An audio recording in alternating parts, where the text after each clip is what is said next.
សួស្តីប្រិយមិត្តអ្នកស្ដាប់ទាំងអស់គ្នាស្វាគមន៍ជាថ្មីម្ដងទៀតមកកាន់ Channel សម្បត្តិដំណើររឿងខ្មោចហើយរឿងរ៉ាវរបស់យើងថ្ងៃនេះគឺនិយាយអំពីប្អូនស្រីម្នាក់នៅពេលដែលគាត់បានទៅស្រុកកំណើតរបស់គាត់ហើយគាត់ក៏បានជួបហេតុការណ៍ដ៏រន្ធត់ជាច្រើន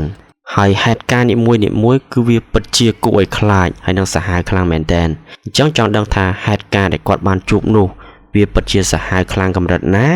អញ្ចឹងកុំឲ្យខាត់ពេលយូរតោះយើងចូលទៅស្ដាប់សាច់រឿងរបស់គាត់ទាំងអស់គ្នាដែលសាច់រឿងរបស់យើងថ្ងៃនេះគឺបានការចែករំលែកមកពីប្អូនស្រីម្នាក់ដែលគាត់គឺមានឈ្មោះថាប្អូនស្រីធីតាហើយរឿងរ៉ាវនឹងផងដែរគឺវាបានកាត់ឡើងនៅពេលដែលគាត់បានទៅលេងស្រុកកំណើតរបស់គាត់នៅក្នុងខេត្តមួយហើយប្អូនស្រីធីតាគាត់ថាពេលនឹងផងដែរគាត់គឺជាសិស្សរៀននៅឯ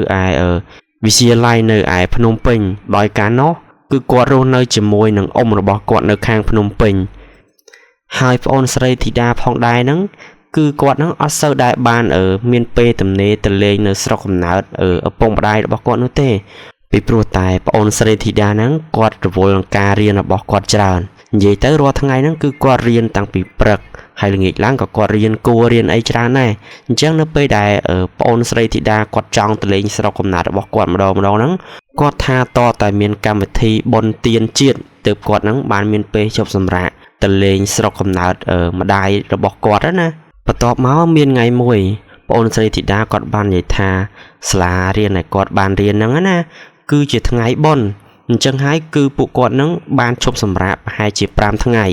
ពេលហ្នឹងប្អូនស្រីធីតាគឺគាត់សប្បាយចិត្តខ្លាំងមែនតើដោយសារតែ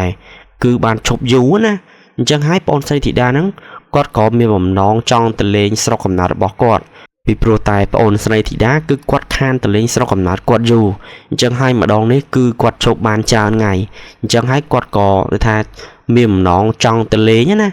ហើយណាមួយហ្នឹងប្អូនស្រីធីតាគាត់នឹកម៉ាក់ប៉ារបស់គាត់ផងហើយនឹងនឹកបងប្រុសរបស់គាត់នៅឯស្រុកជាមួយគ្នានឹងផងដែរណាអញ្ចឹងនៅពេលហ្នឹងគឺគាត់បានធ្វើដំណើរចេញពីភ្នំពេញហ្នឹងក៏ទៅលេងស្រុកកំណើតរបស់គាត់ហើយតាមផ្លូវធ្វើដំណើរទៅលេងស្រុកកំណើតរបស់គាត់ហ្នឹងណាគឺវាពិតជាឆ្ងាយខ្លាំងមែនតើគាត់ថាកំឡុងពេលដែលគាត់ធ្វើដំណើរជិះឡានឈ្នួលពីភ្នំពេញទៅស្រុកកំណើតរបស់គាត់ហ្នឹងគាត់ថាទេសភាពតាមផ្លូវគឺវាពិតជាស្អាតខ្លាំងមែនតើគឺមានភ្នំហើយថែមទាំងមានព្រៃឈើដ៏ខៀវស្រងាត់ទៀតនិយាយទៅគាត់ថាទិដ្ឋភាពតាមផ្លូវជិះទៅស្រុកកំណើតរបស់គាត់ហ្នឹងគឺគាត់ពេញចិត្តខ្លាំងមែនតើបន្ទាប់ពីគាត់ធ្វើដំណើរអស់រយៈពេលជាច្រើនម៉ោងណាគាត់ក៏បានទៅដល់ស្រុកកំណើតរបស់គាត់នៅពេលល្ងាចបន្ទាប់មកនៅពេលដែលគាត់ទៅដល់ផ្ទះដល់អីអញ្ចឹងណាគាត់ក៏បានជម្រាបសួរពុកម្ដាយរបស់គាត់អីអញ្ចឹងទៅហើយគាត់ក៏បានទិញអីវ៉ាន់ជូនម៉ាក់ប៉ារបស់គាត់ដែរណាហើយនៅពេលល្ងាចហ្នឹងផងដែរណាពួកគាត់ទាំងអស់គ្នាគឺហូបបាយជុំគ្នាលក្ខណៈគ្រួសារគាត់ថាគឺមានក្តីសុខខ្លាំងមែនទែនជាមួយឪពុកម្ដាយរបស់គាត់ហើយនឹងបងរបស់គាត់2នាក់ទៀតអញ្ចឹងនៅពេលកំឡុងតែហូបបាយជុំគ្នាជាមួយនឹងគ្រួសាររបស់គាត់ហ្នឹងឪពុកម្ដាយរបស់ប្អូនស្រីធីតាហ្នឹងគាត់ក៏បានសួរទៅកូនគាត់ទាំងអស់គ្នាគាត់ថាពួកគាត់ហ្នឹងមានបំណងចង់ទៅលេងខេត្តសៀមរាបណាហើយអញ្ចឹងគាត់ក៏បានបបួរកូនរបស់គាត់ទាំងអស់គ្នាហ្នឹងដើម្បីទៅលេងខេត្តសៀមរាបជាមួយពួកគាត់ទាំងអស់គ្នាប៉ុន្តែប្អូនស្រីធីតាហើយនឹងបងរបស់គាត់2នាក់ទៀតហ្នឹងគឺពួកគាត់អត់ចង់ទៅលេងខេត្តសៀមរាបនោះទេក្រោយមកទៀតប៉ាម៉ាក់របស់ប្អូនស្រីធីតាហ្នឹងស្អែកឡើងគាត់ក៏ធ្វើដំណើរចេញពីស្រុកកំណើតរបស់គាត់ហ្នឹងទៅលេងសៀមរាបណាអញ្ចឹងនៅក្នុងផ្ទះដែលពួកគាត់នៅហ្នឹងគឺមានតែប្អូនស្រីធីតាហើយនឹងបងរបស់គាត់2នាក់ទៀតសរុបទាំងអស់ចំនួន3នាក់គាត់ថានៅពេលព្រឹកហ្នឹងផងដែរណានៅក្នុងភូមិរបស់ប្អូនស្រីធីតាហ្នឹងគឺគេបានរៀបចំកម្មវិធីមួយដោយកម្មវិធីហ្នឹងគឺគេបានរៀបចំនៅក្នុងវត្តពីព្រោះតែឲ្យតែពេលបុណ្យទានម្ដងនៅស្រុកភូមិរបស់គាត់គឺគេតែងតែដាក់កម្មវិធីលេងនៅក្នុងវត្តដូចជាគប់ពេតប៉ោងឬក៏ជីសេះហោះជីអីហ្នឹងគឺគេតែងតែដាក់នៅក្នុងវត្តហើយដើម្បីឲ្យអ្នកនៅក្នុងស្រុកភូមិរបស់គាត់ហ្នឹងបានទៅលេងណារហូតដល់ល្ងាចឡើងបងប្រុសរបស់ប្អូនស្រីធីតាហ្នឹង2នាក់គាត់ហ្នឹងក៏បានបបួរប្អូនស្រីធីតាហ្នឹងទៅលេងវត្តប៉ុន្តែប្អូនស្រីធីតាហ្នឹងគឺគាត់អត់ចង់ទៅលេងវត្តនោះទេដោយគាត់ចង់នៅផ្ទះសម្រាកណាហើយបងរបស់ប្អូនស្រីធីតាហ្នឹង2នាក់គាត់ហ្នឹងក៏បានទៅលេងនៅវត្តអីធម្មតាអញ្ចឹងទៅអញ្ចឹងនៅក្នុងផ្ទះហ្នឹងគឺមានតែប្អូនស្រីធីតាដែលគាត់នៅតែផ្ទះម្នាក់ឯងណាគាត់ថាពេលហ្នឹងគឺគាត់អត់ដឹងថាធ្វើអីនោះទេ គាត់ក៏បានយកសភៅហ្នឹងយកមកអាននៅមុខផ្ទះរបស់គាត់ហើយកំឡុងពេលដែលគាត់កំពុងតែអានសភៅហ្នឹងណាគឺម៉ោងប្រហែលជា8យប់ដែរអញ្ចឹងពេលដែលគាត់កំពុងតែអានហ្នឹងប្អូនស្រីធីតាគាត់ក៏បានឃើញនារីម្នាក់ណាដែលគាត់ថានារីម្នាក់ហ្នឹងគឺស្លៀកជាឈុតពណ៌សណាហើយគាត់ដើរសម្ដៅមករកផ្ទះប៉ាម៉ាក់របស់ប្អូនស្រីធីតាហ្នឹងដោយនារីម្នាក់ហ្នឹងក៏បានសួរមកកាន់ប្អូនស្រីធីតាថាអូនប៉ាអូនឯងនៅផ្ទះអត់បន្ទាប់មកប្អូនស្រីធីតាគាត់ក៏បាននិយាយទៅកាន់នារីម្នាក់ហ្នឹងវិញគាត់និយាយថាគាត់អត់នៅផ្ទះទេហើយរកប៉ាខ្ញុំមានការអីមែនបន្ទាប់មកនារីស្លៀកសដែលជាខ្មោចណាក៏បាននិយាយវិញថាអូគាត់ចង់និយាយលេងជាមួយប៉ាអូនឯងបន្ទាប់មកទូរស័ព្ទរបស់ប្អូនស្រីធីតាហ្នឹងក៏មានណាគេទេមកណាអញ្ចឹងប្អូនស្រីធីតាគាត់ក៏បានលើកនិយាយអញ្ចឹងពេលដែលលើកនិយាយទៅពេលហ្នឹងបងរបស់គាត់ដែលនៅឯវត្តហ្នឹងណាក៏បានថាតែមកគាត់និយាយសួរគាត់ថាអូនឯងចង់ហូបអីអត់ចាំបងទិញអីយកទៅផ្ញើតិចទៀតបងទៅផ្ទះវិញហើយអញ្ចឹងអូនឯងចង់ញ៉ាំអីអត់ចាំបងទិញយកទៅណាអញ្ចឹងពេលហ្នឹងប្អូនស្រីធីតាគាត់ក៏បាន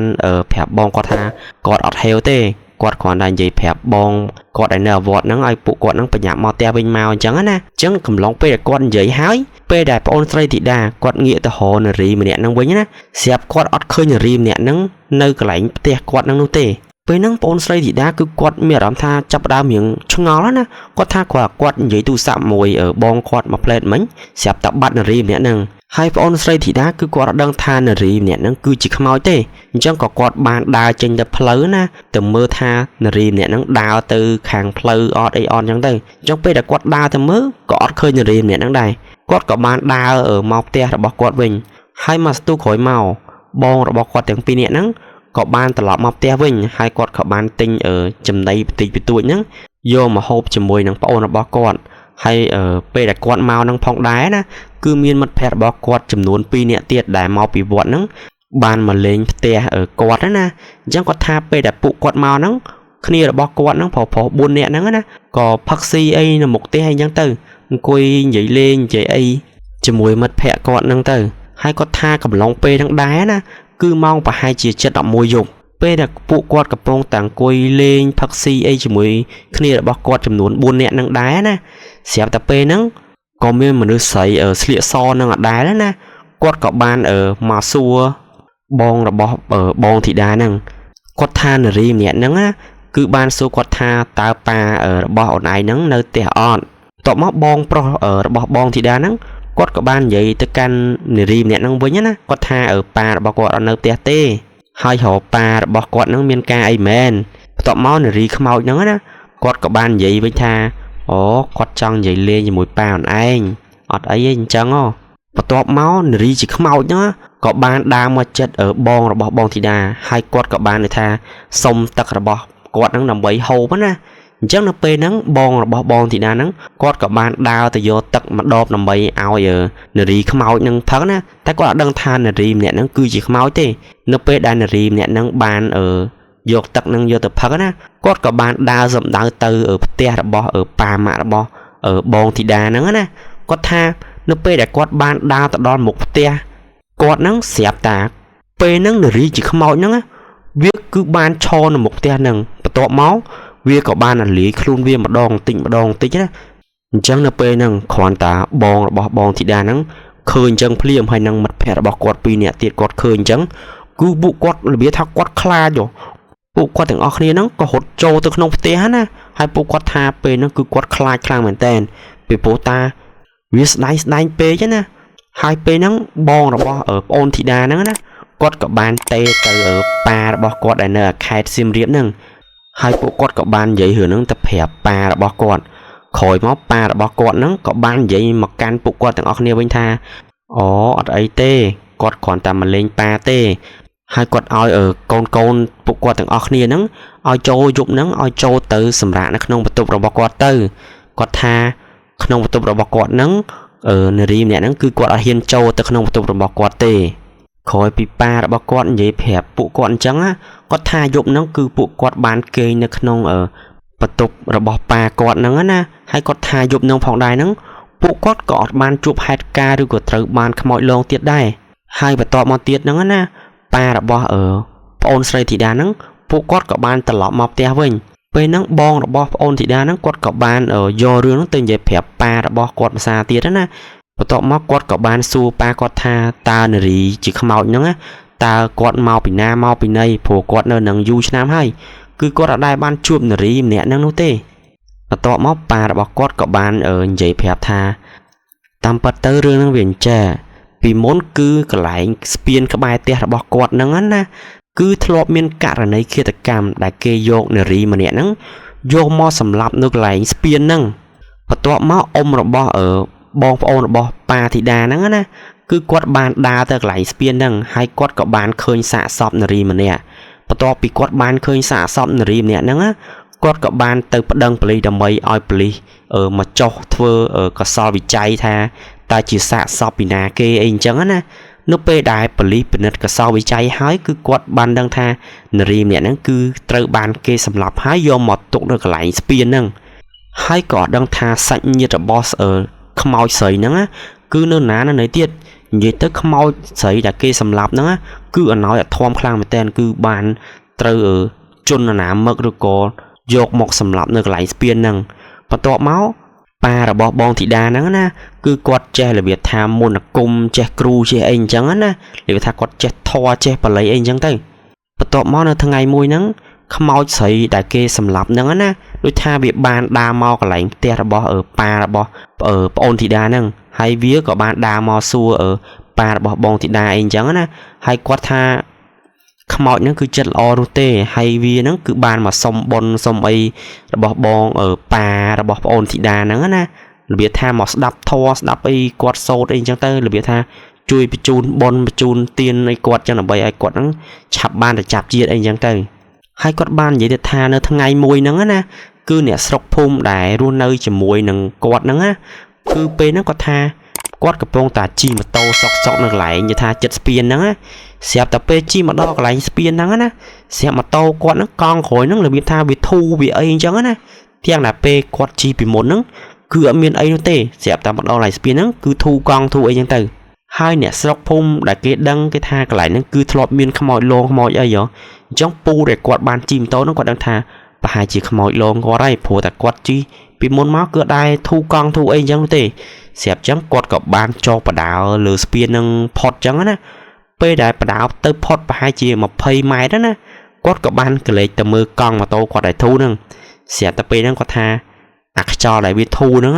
គឺវាឡើងមកប៉ោងវិញមានខ្យល់មានអីធម្មតាវិញណាហើយអ្នកភូមិគាត់ទៀតហ្នឹងអ្នកខ្លះក៏គាត់ដូចថាពេលដែលគាត់ជិះកាត់កន្លែងហ្នឹងណាគឺគាត់បានឃើញខ្មោចកន្លែងនារីម្នាក់ហ្នឹងកំពុងតែឈរឬក៏អង្គុយកន្លែងស្ពានហ្នឹងប៉ុន្តែគាត់ថាខ្មោចស្រីម្នាក់ហ្នឹង